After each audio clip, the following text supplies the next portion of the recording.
إن الحمد لله نحمده ونستعينه ونستغفره ونعوذ بالله من شرور أنفسنا ومن سيئات أعمالنا من يهد الله فلا مضل له ومن يضلل فلا هادي له وأشهد أن لا إله إلا الله وحده لا شريك له وأشهد أن محمدا عبده ورسوله أما بعد فإن خير الحديث كتاب الله وخير الهدي هدي محمد صلى الله عليه وسلم وشر الأمور محدثاتها وكل محدثة بدعة وكل بدعة ضلالة وكل ضلالة في النار.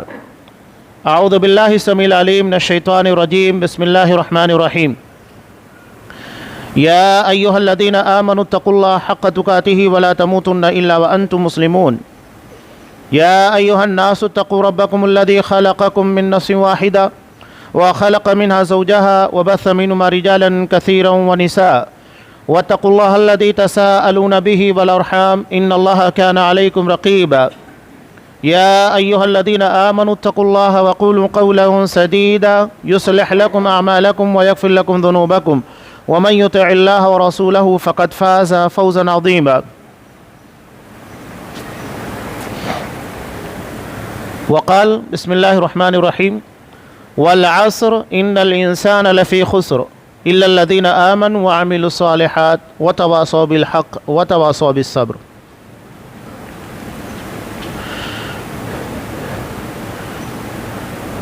تمام قسموں کی تعریفات اللہ رب العالمین وحدہ لا شریک کے لیے لائق و زیبا ہیں، جو ساری کائنات کا تنہا خالق و مالک ہے، اور بے شمار درود و سلام ہوں اللہ کے آخری نبی جناب کریم محمد رسول اللہ صلی اللہ علیہ وسلم کی ذات مقدسہ پر۔ محترم سامعین، عزیز ماں اور بہنوں،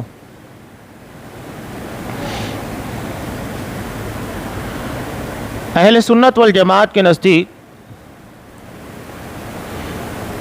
ایمان میں عمل داخل ہے۔ یہ بہت اہم چیز ہے جس کا جاننا ہر مسلمان کے لیے ضروری ہے۔ اہل سنت والجماعت کا مطلب ہے اصحاب کرام کے طریقے پر چلنے والی جماعت۔ یہاں لوگوں نے لیبل لگا لیا ہے تو لیبل لگانے کی بنیاد کے پر وہ اہل سنت والجماعت نہیں ہو سکتے۔ سنت کا مطلب ہے قرآن و حدیث کے عقیدہ اور منہج کے مطابق چلنے والے، اور جماعت سے مراد اصحاب کرام کی جماعت ہے، یعنی جو کتاب و سنت کو صحابہ کے فکر اور ان کی فہم کے مطابق مانتے ہیں۔ یہیں سے جتنے بھی باطل فرقے ہیں سب جدا ہو جاتے ہیں۔ امام بخاری رحمۃ اللہ علیہ نے جگہ جگہ کے پر پورا ایک چیپٹر قائم کیا کتاب الایمان کا، اور کتاب الایمان میں ایسی روایتوں کو نقل کیا جس میں ایمان کو عمل میں شامل کیا ہے۔ اہل سنت والجماعت کا عقیدہ ہے الایمان قول و عمل۔ ایمان قول اور عمل دونوں کا نام ہے، یعنی زبان سے اقرار کیا جائے اور کردار سے اس چیز کو پیش کیا جائے۔ یہ نہیں کہ صرف زبان سے آپ اقرار کر رہے ہیں تو آپ کو صاحب ایمان کہا جائے گا۔ اگر یہی بات ہے تو منافقین سے بہتر اپنے ایمان کا زبانی دعویٰ کرنے والا کوئی نہیں تھا، لیکن قرآن مجید نے ان لوگوں کے مقام کو جہنم کے سب سے نچلے طبقے میں رکھا۔ کیوں رکھا؟ اس لیے کہ قول کے مطابق ان کا عمل نہیں تھا، جو زبان سے کہتے تھے وہ کردار میں نظر نہیں آتا تھا، اس لیے انہیں جہنم کے سب سے نچلے طبقے میں داخل کر دیا گیا۔ تو ایمان قول اور عمل، اقرار کرنے اور اپنے عمل سے اس چیز کو ثابت کرنے کا نام ہے، اور اس چیز کو دل سے ماننا، اس لیے کہ جو چیز دل میں ہے وہ زبان پر ہونی چاہیے، اور جو چیز زبان کے پر ہے وہ کردار میں نظر آنی چاہیے۔ یہ تینوں چیزیں ایک دوسرے سے منسلک ہے، جڑی ہوئی ہیں۔ ایسا نہیں ہے کہ آپ کا دل کچھ اور کہہ رہا ہے، زبان کے پر کچھ اور ہے، کردار کے اندر کچھ اور نظر آتا ہے۔ مومن کا دل بھی یکساں ہے، زبان بھی ایک ہوتی ہے اور کردار بھی، کہیں پر کوئی فرق نظر نہیں آتا۔ یہی وجہ ہے کہ اہل ایمان کو جب جنت میں داخل کیا جائے گا، بخاری کی روایت، تو سارے اہل ایمان ایک آدمی کے دل کی طرح ہوں گے، یعنی ان لوگوں کے درمیان کوئی اختلاف نہیں، نہ کردار میں، نہ زبان میں، نہ دل میں، ساری چیزیں یکساں ہوں گی۔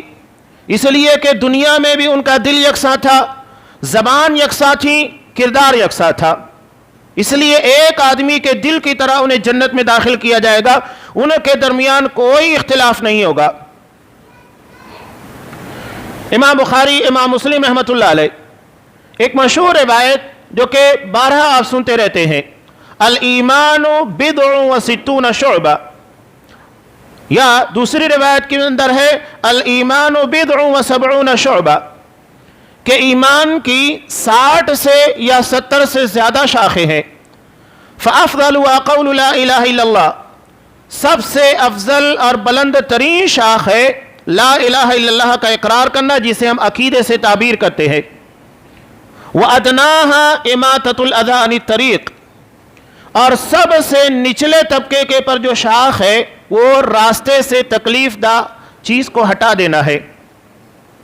اسلام میں اتی کرمن کا، تجاوزات کا کوئی تصور نہیں۔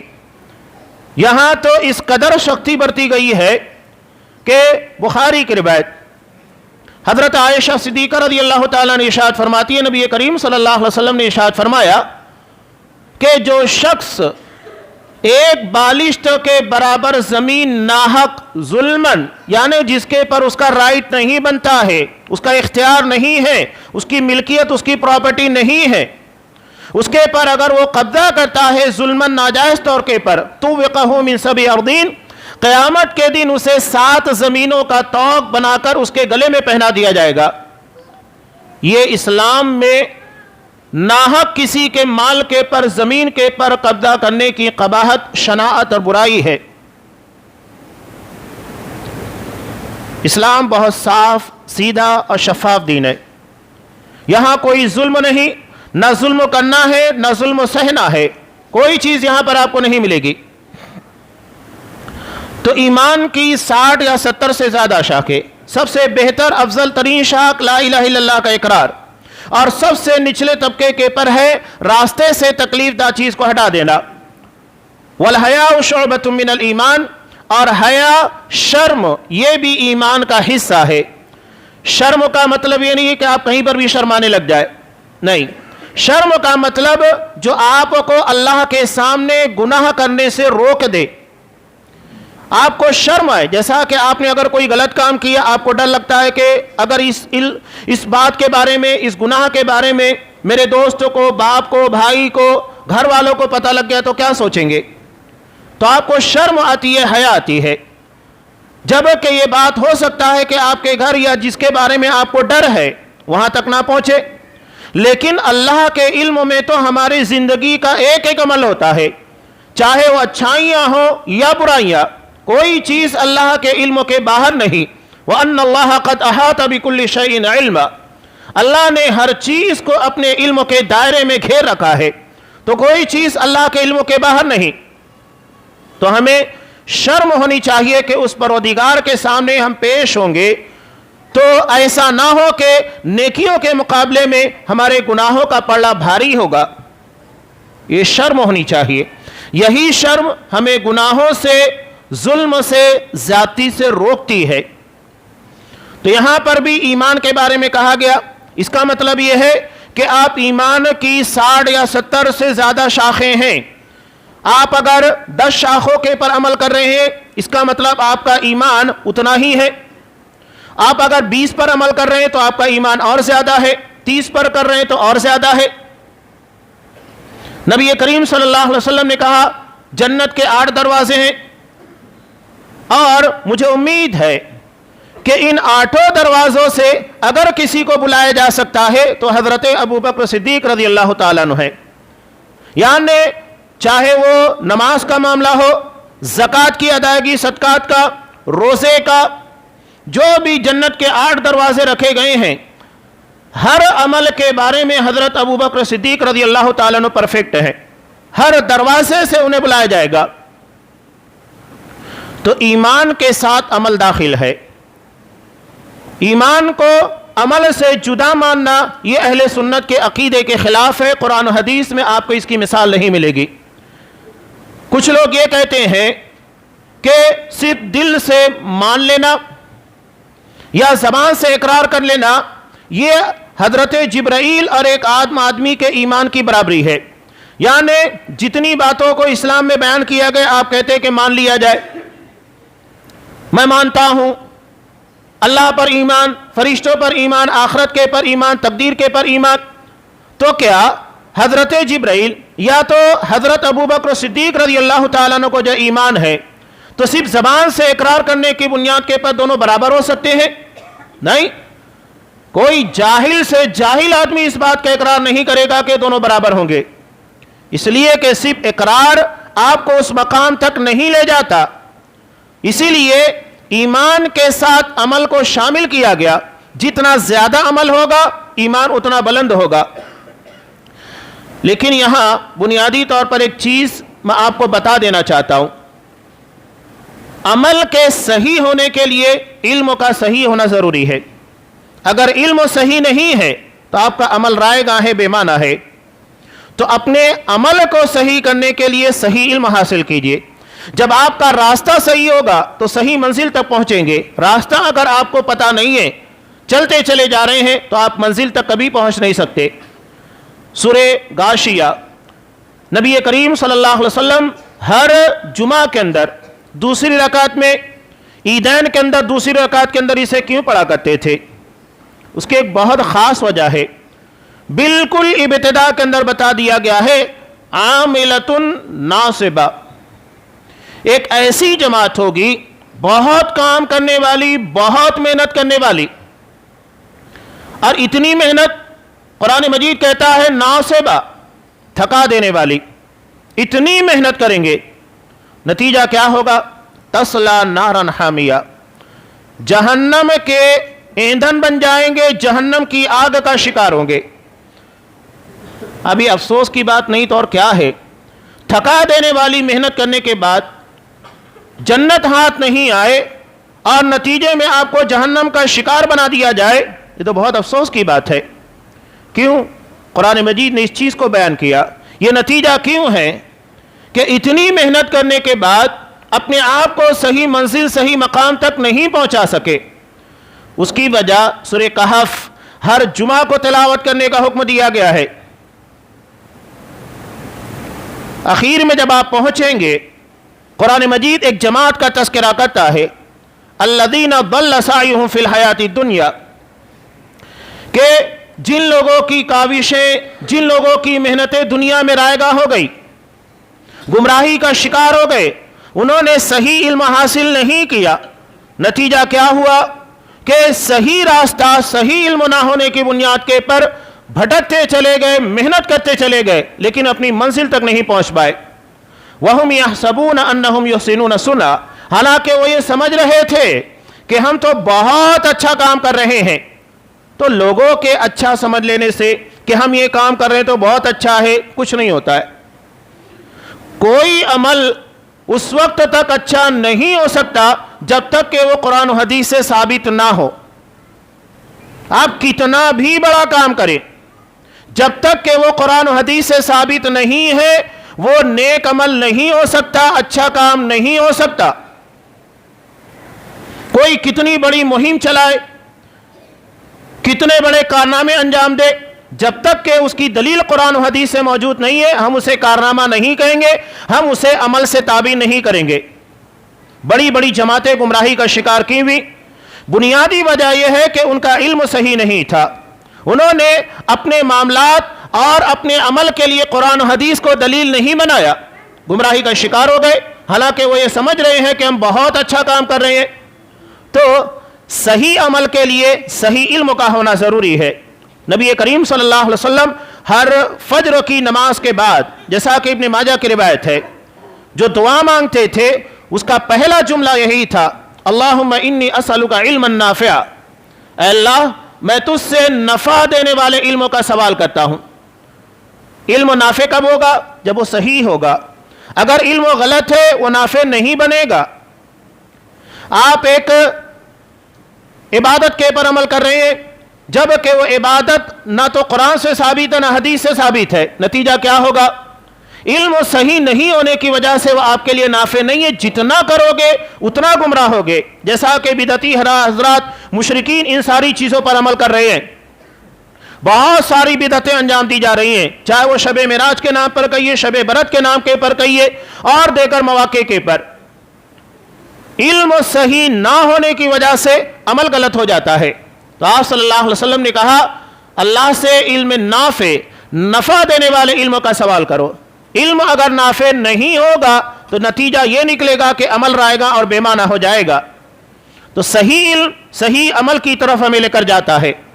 تو یہ بنیادی چیز ہے، کوئی بھی عمل آپ کر رہے ہیں تو اس کے لیے علم کا صحیح ہونا ضروری ہے، دلیل کا صحیح ہونا ضروری ہے۔ اب اس کا دوسرا حصہ، آپ نے صحیح علم حاصل کر لیا تو نتیجہ یہ ہونا چاہیے کہ اس کے اثرات ہماری زندگی کے پر نظر آئیں۔ اگر ایک کسان اچھے بیج استعمال کرتا ہے، اچھی زمین کے پر اسے بوتا ہے، تو یقینی بات ہے بہتر پانی پڑنے کے بعد، بارش ملنے کے بعد فصل بھی اچھی آنی چاہیے۔ اگر اچھا بیج داخل کیا گیا، بارش بھی اچھی ہے، زمین بھی اچھی ہے، اور اس کے بعد فصل اچھی نہیں نکلتی ہے، اس کا مطلب کہیں کوتاہی ہے۔ تو ہمیں ایسا نہیں ہونا چاہیے۔ اگر اسلام میں اللہ کی وحدانیت کے بارے میں جگہ جگہ کے پر اصلاح کرنے، اسے اکیلا ماننے کا حکم ہے، زبان سے اقرار کرنے کا حکم ہے، تو ساتھ ہی ساتھ جتنی عبادتیں ہیں، چاہے آپ نماز کہیے، روزہ کہیے، زکوٰۃ ہے، یا تو حج ہے، عمرہ ہے، یہ ساری عبادتیں اللہ کی وحدانیت کا مظہر ہے۔ یعنی جس بات کا اقرار آپ اپنی زبان سے کر رہے ہیں، عمل سے ثابت کیجئے کہ ہاں اللہ تبارک و تعالیٰ اکیلا ہے، اسی کے سامنے رکوع ہے، اسی کے سامنے کھڑے ہونا ہے، اسی کے سامنے سجدہ ریز ہونا ہے۔ یہ علم عمل کا متقاضی ہے۔ جب تک آپ اپنی وحدانیت کہ آپ اللہ کو اکیلا مانتے ہیں نماز سے ثابت نہیں کریں گے تو کیسے پتہ لگے گا؟ نبی کریم صلی اللہ علیہ وسلم نے یہ کیوں کہا کہ ایک کافر اور ایک مسلمان کے درمیان فرق کرنے والی چیز نماز ہے؟ بازار کے اندر دکانوں کے پر سارے لوگ بیٹھے ہوئے ہیں، اذان ہوتی ہے، اذان ہونے کے بعد جو شخص اپنے کاروبار کو، اپنی تجارت کو، اپنے کام کاج، ان ساری چیزوں کو چھوڑ کر اذان کے پر لبیک کہتے ہوئے اللہ کے گھر میں حاضری دیتا ہے، اس کا مطلب یہ ہے کہ وہ ثابت کر رہا ہے کہ ہاں میں اللہ کو اکیلا کائنات کا رب مانتا ہوں۔ اس کے بلاوے کے آنے کے بعد دنیا کی ساری چیزیں بے معنی ہو جاتی ہیں۔ اور اگر آپ نہیں جا رہے ہیں تو عملاً یہ ثابت کر رہے ہیں کہ نہیں، اللہ تبارک و تعالیٰ بڑا نہیں ہے، بڑا تو کاروبار ہے، بڑا تو کسٹمر ہے، بڑی تو تجارت ہے کہ ہم پہلے اسے ترجیح دیں گے اس کے بعد دیکھیں گے۔ جبکہ مؤذن جو صدا لگاتا ہے اللہ اکبر، اس کا مطلب یہی ہے کہ اللہ سب سے بڑا ہے، اور جب سب سے بڑے کا بلاوا آتا ہے تو آدمی کو سب چھوڑ دینا چاہیے۔ یہی اس کی کبریائی ہے، یہی اس کی عظمت ہے۔ تو یہ چیزیں بتا رہی ہیں۔ رمضان المبارک میں دین کے موقع کے پر اگر ایک شخص کھاتے پہ ہوئے نظر آتا ہے، ہم اسے مسلمان نہیں مانتے۔ کیوں نہیں مانتے؟ اس لیے کہ وہ پریکٹیکلی ثابت کر رہا ہے کہ میں روزے دار نہیں ہوں، میں مسلمان نہیں ہوں، اور جو بھوکا ہے، روزے دار ہے، وہ ثابت کر رہا ہے اپنے عمل کے ذریعے کہ ہاں میں مسلمان ہوں۔ تو ہمیں ہر جگہ اپنے عمل، اپنے قول کا، اپنی باتوں کا پریکٹیکلی ثبوت دینا ہوگا، اس کے بغیر معاملات حل ہونے والے نہیں۔ قرآن مجید میں جہاں کہیں حکم دیا گیا ہے مقابلے کا عمل کے بارے میں ہے، وَفِي ذَلِكَ فَلْيَتَنَافَسِ الْمُتَنَافِسُونَ۔ اصحاب کرام میں جگہ جگہ کمپٹیشن تھا۔ حضرت ابوبکر صدیق رضی اللہ تعالیٰ عنہ، حضرت عمر فاروق رضی اللہ تعالیٰ عنہ، شروع سے اخیر مرحلے تک ان دونوں کے درمیان عمل کے بارے میں تقابل تھا ہر موقع پر، یہاں تک کہ جنگ تبوک کے موقع پر حضرت عمر فاروق رضی اللہ تعالیٰ عنہ کو اللہ تبارک و تعالیٰ نے اس وقت وسعت عطا کی تھی، فراوانی تھی۔ نبی کریم صلی اللہ علیہ وسلم نے چندے کے لیے اعلان کیا، تب انہوں نے اپنی پراپرٹی کو دو حصوں میں تقسیم کیا. آدھی پراپرٹی نبی کریم صلی اللہ علیہ وسلم کی خدمت میں لا کر پیش کر دی، اور وہ یہ سوچ رہے تھے کہ آج میں ابو بکر صدیق کے آگے نکل جاؤں گا. نیکی کے بارے میں کمپٹیشن، اگر یہ کمپٹیشن ہمارے درمیان نہیں ہے، اس کا مطلب یہ ہے کہ ہمارا ایمان بہت کمزور ہے. سورہ عصر جو میں نے آپ کے سامنے تلاوت کی، قرآن مجید نے خسارے سے نکلنے کے لیے ایمان اور عمل دونوں چیزوں کو بنیاد قرار دیا. ہر جگہ قرآن میں ایمان کے فوراً بعد آپ کو عمل صالح کا تذکرہ ملے گا، الا الذین آمنوا وعملوا الصالحات. ہر جگہ ایمان کو عمل سے جوڑ دیا گیا ہے. ایمان عمل سے خالی نہیں ہے. آپ کا عمل جتنا ہوگا اتنا زیادہ آپ کا ایمان بڑھے گا، اتنے بڑے آپ صاحب ایمان، صاحب مومن ہوں گے. تو یہ کمپٹیشن ہے ہر موقع کے پر، یہاں تک کہ مالدار اصحاب کرام اور غریب صحابہ، ان دونوں کے درمیان بھی کمپٹیشن تھا.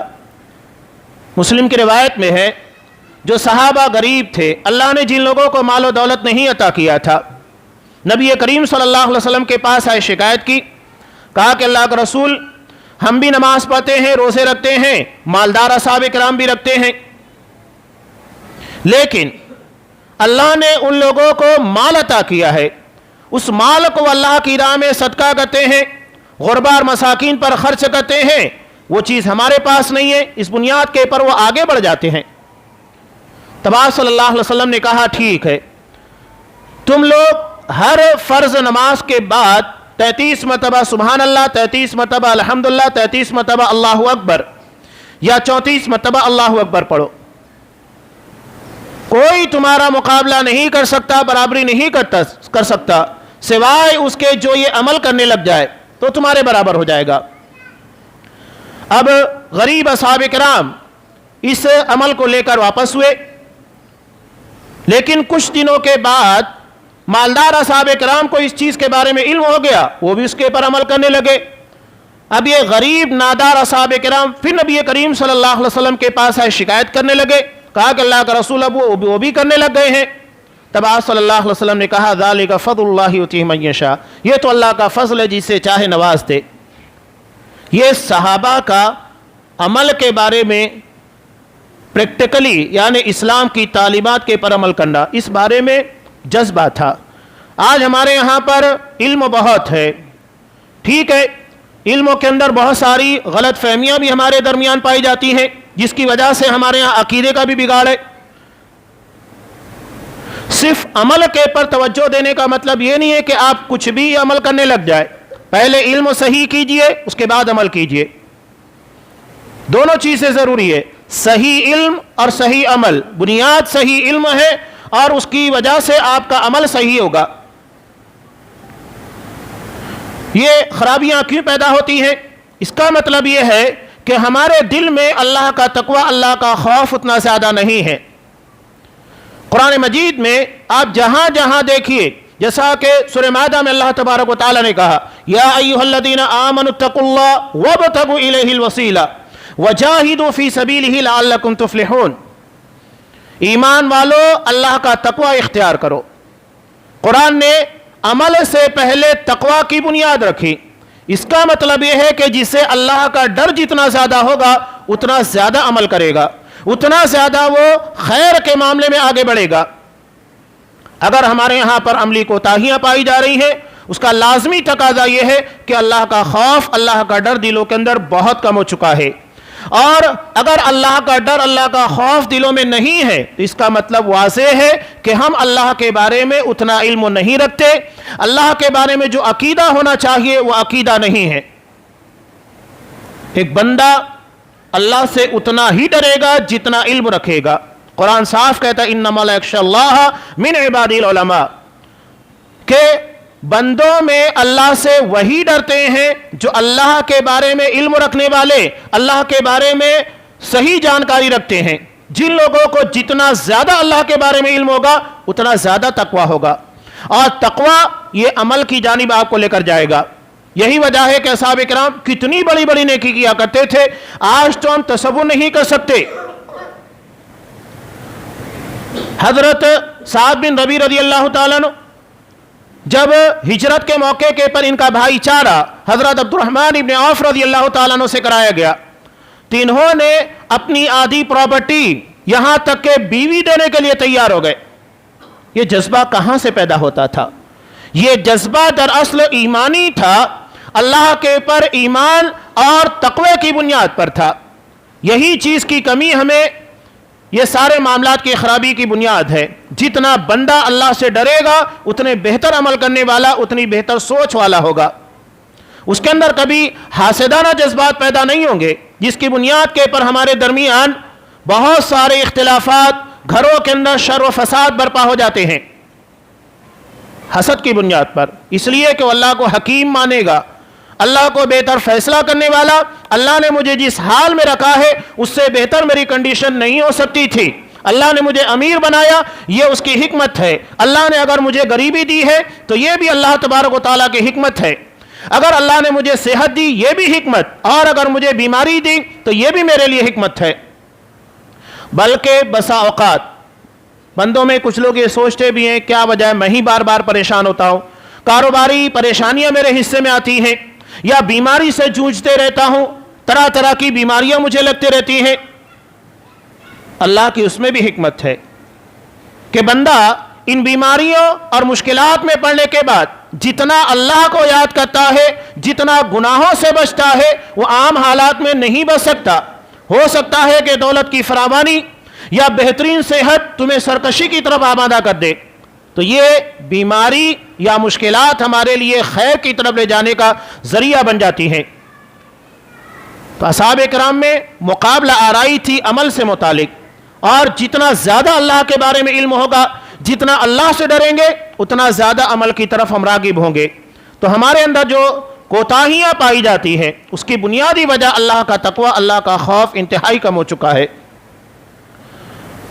ہم قرآن مجید کی اس آیت کو پڑھتے ہیں جو کہ حضرت ابو طلحہ انصاری رضی اللہ تعالیٰ عنہ کے تعلق سے نازل ہوئی کہ وَيُؤْثِرُونَ عَلَىٰ أَنفُسِهِمْ وَلَوْ كَانَ بِهِمْ خَصَاصَةٌ، اپنی ذات کے پر دوسروں کو ترجیح دیتے ہیں حالانکہ اس کے کہیں زیادہ ضرورت مند وہ خود ہے۔ مہمان رسول صلی اللہ علیہ وسلم کو رات کے وقت تو کھانا کھلایا، گھر میں اتنا ہی کھانا تھا کہ مہمان کھا سکے، خود بھوکے رہے، بیوی بچوں کو بھوکا رکھا، اور رات کی تاریکی میں کی گئی یہ عبادت، یہ احسان، یہ ہمدردی کسی کو سوائے اللہ کے علم میں نہیں تھی، کسی کو نہیں بتایا۔ آج ہمارے ہاں بڑا مسئلہ یہ ہے کہ اگر کچھ نیکی کرتے ہیں تو چاہتے ہیں کہ اس کا علم لوگوں کو ہو، اشارے کنائے کے اندر ہم بتا بھی دیتے ہیں کہ ہاں میں فجر پڑھ کے جا رہا تھا تو فلاں جگہ یہ معاملہ پیش آیا۔ کیوں؟ بتانا مقصود یہ کہ ہاں میں نماز فجر پڑھ کر جا رہا تھا، اپنی عبادت لوگوں کے سامنے بتانا مقصود ہوتا ہے۔ اس کا مطلب یہ ہے کہ آپ نے اس عبادت کو، اس نماز کو اللہ کے لیے نہیں بلکہ کسی اور کے لیے کیا ہے۔ شیطان بہت کائیاں ہیں، پہلے تو وہ آپ کو عمل نہیں کرنے دے گا، اور اگر آپ عمل کر رہے ہیں تو وہ یہ کوشش کرے گا کہ آپ کا عمل ضائع ہو جائے۔ تو ضروری ہے کہ عمل کے بعد اسے ضائع ہونے، برباد ہونے سے بچایا جائے۔ ہم برباد کر دیتے ہیں، ضائع کر دیتے ہیں ریاکاری کے نام کے پر، لوگوں کے درمیان شہرت نمائی کے نام کے پر۔ وہ بہت کائیاں ہیں، اس طرح گمراہی کے راستے کے پر لے کر جاتا ہے۔ تو یہ کوتاہیاں دراصل اللہ کے تقوی کی کمی کی بنیاد پر ہے۔ تو یہ تقوی پیدا کرنے کی کوشش کیجئے۔ اصحاب کرام کے اندر آپ دیکھیے جو جذبہ تھا اللہ کے تقوی، اللہ کے خوف کی بنیاد کے پر، رات کی تنہائی میں عبادت کی، کسی کو پتہ نہیں سوائے اللہ کے، اور بتایا بھی نہیں۔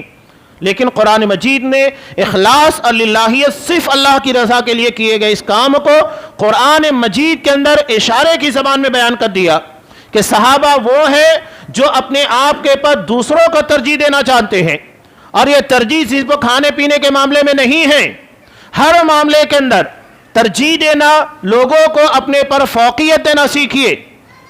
نبی کریم صلی اللہ علیہ وسلم نے ارشاد فرمایا من تواضع للہ الا رفعہ اللہ، جو اللہ کے لیے تواضع و خاکساری اختیار کرے گا اللہ اسے بلندی عطا کرے گا، رفعت عطا کرے گا۔ ہم اگر لوگوں کو نیچا دکھانے یا اپنے سامنے ذلیل کرنے کی کوشش کریں گے تو ایسا نہیں ہو سکتا ہے کہ وہ ہمیں عزت دے۔ حضرت ابو بکر صدیق رضی اللہ تعالیٰ عنہ وقتوں کے خلیفہ ہیں، ایک بچی آتی تھی، انہیں پکڑ کر لے جاتی کہ ہماری بکری کا دودھ دیجیے، دودھ دے دیتے، جاتے اس کا دودھ دو کر اس کو دے دیتے، یہ خاکساری تھی۔ حضرت ابو بکر صدیق، حضرت عمر فاروق رضی اللہ تعالیٰ عنہ 22 لاکھ مربع میل کے اکیلے فرما روا تھے۔ جب ایران کا سفیر آتا ہے اس وقت کا جو فارس تھا تو حیران ہے کہ لوگوں کو پتہ ہی نہیں ہے کہ عمر کہاں ہے، جا کر دیکھتے ہیں کہ ببول کے درخت کے نیچے اپنی عصا اپنی لاٹھی کو تکیہ بنا کر زمین کے پر لیٹے ہوئے تھے۔ یہ حالت تھی نبی کریم صلی اللہ علیہ وسلم کا عالم، زمین کے پر سونے کے لیے گدا نہیں تھا، جب آپ اپنے بستر کے پر سویا کرتے تھے اتنا سخت ہوتا کہ سو کر اٹھنے کے بعد جسم کے پر نشان پڑے ہوتے، یہ خاکساری کا عالم تھا۔ حضرت عمر نے کہا کہ اللہ کا رسول، وقت کے شاہان اتنے نرم اور بہتر بستروں کے پر سوتے ہیں، ہم آپ کے لیے ایک اچھا سا گدا بنوا دیتے ہیں۔ کہا کہ نہیں، میں تو ایک مسافر ہوں، تھوڑی دیر کے لیے آرام کیا اس کے بعد چلا گیا۔ یہی تو سارے مومنوں کی مثال ہے، اور جب اس دنیا سے ہم جائیں گے تو ہمیں ایسا ہی محسوس ہوگا کہ ہم ایک لمحے کے لیے یہاں رکے تھے، اس کے بعد چلے گئے۔ تو یہ عملی کوتاہیاں دراصل ہمارے تقوی کی خرابی اور اللہ کے بارے میں ڈر کی کمی کا نتیجہ ہے، اسے پیدا کرنے کی کوشش کیجیے گا تو ہمارے عمل بہتر ہوں گے، اور یہی بہتر عمل ہمارے معاملات کی اصلاح کا ذریعہ بنتے ہیں۔ قبروں میں انسان کو جب نیک ہوتا ہے اس کا عمل پیش کیا جاتا ہے انتہائی حسین اور خوبصورت شکل میں، جیسا کہ صحیح ابو داؤد وغیرہ اور صحیح ابن حبان وغیرہ کی روایت ہے۔ بندہ کہتا ہے کہ تو کون ہے اتنا حسین و جمیل؟ وہ کہتا ہے کہ میں تیرا عمل ہوں۔ جو اچھائیاں جو نیکیاں ہیں وہ بہتر شکل میں پیش کی جاتی ہیں، اور اگر وہ برا ہوتا ہے تو بدترین شکل میں پیش کی جاتی ہے۔ تو آپ خود فیصلہ کیجئے، ہمارا قبر کا ساتھی، ہماری آخرت کا ساتھی بہتر ہوگا یا تو خراب ہوگا؟ تو یہ ضروری ہے۔ اگر علم ہم نے حاصل کر لیا اللہ کے ہاں سوال ہوگا۔ ترمذی کی روایت میں ہے اللہ قیامت کے دن بندے سے جو 5 سوالات کرے گا اس میں ایک اہم سوال یہ بھی ہوگا، جب تک یہ جواب بندہ نہیں دے گا قدم اپنی جگہ سے ہلنے والے نہیں ہیں، کہ جتنا علم تجھے تھا تو نے اس علم کے مطابق کتنا عمل کیا؟ تو بتائیے ہم نے بہت علم حاصل کر لیا لیکن اس کے مطابق ہمارا عمل کم تھا تو اللہ کو کیا جواب دیں گے؟ اور آپ صلی اللہ علیہ وسلم نے کہا لا تزول قدم عبد، بندے کے قدم اپنی جگہ سے ہل نہیں سکتے، اسے جواب دینا ہوگا، اس کے بعد اسے آگے جانے کی اجازت ہوگی، ورنہ اسی جگہ کے پر اسے روک لیا جائے گا۔ آپ فیصلہ کیجئے کہ اللہ کی جناب میں کھڑے ہونے کے بعد ہم کو کیا جواب دینا ہے۔ بہت اہم معاملہ ہے، عمل کے بارے میں سوال ہوگا، جب تک ہم نہیں دیں گے کتنا علم ہے اس کے مطابق۔ میں آخر میں ایک روایت آپ کے سامنے پیش کر دوں، یہ علماء کے بارے میں بھی ہے اور عام لوگوں کے بارے میں جو جتنا علم رکھتا ہے سب کے بارے میں ہے۔ بخاری کی روایت حضرت اسامہ بن زید رضی اللہ تعالیٰ عنہ سے مروی کہ اہل جہنم ایک شخص کے پاس جمع ہوں گے، وہ اپنی آنتڑیوں کو پکڑ کر جس طرح چکی گردش کرتی ہے وہ گردش کر رہا ہوگا، چکر لگا رہا ہوگا۔ لوگ کہیں گے کیا بات ہے، تو دنیا میں ہمیں نیکی کا حکم دیتا تھا، برائیوں سے روکتا تھا، تو بھی یہاں پر ہے، کیا بات ہے؟ تو وہ کہے گا کہ دراصل جس نیکی کے بارے میں تمہیں حکم دیتا تھا وہ میں نہیں کرتا تھا، اور جس برائی سے تمہیں منع کرتا تھا وہ میں کرتا تھا۔ یعنی کردار بالکل اس کے قول کے، اس کی باتوں کے خلاف ہے۔ نتیجہ کیا ہوگا؟ دائی اور مدعو دونوں کے دونوں جہنم میں، یعنی دعوت دینے والا، لوگوں کی اصلاح کرنے والا وہ بھی جہنم میں، اور جن لوگوں کی اصلاح کی دعوت دی جا رہی ہے وہ بھی جہنم میں۔ اس کا مطلب یہ ہوتا ہے کہ جب خود عمل نہیں کریں گے تو اس دعوت کا اثر دوسروں پر نہیں ہوتا ہے۔ نبی کریم صلی اللہ علیہ وسلم نے مشرکین مکہ کے سامنے اپنی دعوت کو پیش کرنے سے پہلے کیا کہا تھا کہ کیا تم نے کبھی مجھے جھوٹ بولتے ہوئے پایا؟ اپنی شخصیت، اپنی ذات کو پیش کیا۔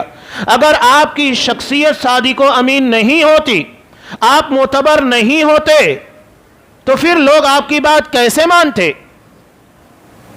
پہلے آپ نے اپنی شخصیت، اپنے کردار و عمل کو پیش کیا. لوگوں نے کہا کہ نہیں، ہم نے آپ کو کبھی جھوٹ بولتے ہوئے نہیں پایا. اس کے بعد آپ صلی اللہ علیہ وسلم نے اپنی دعوت کو پیش کیا.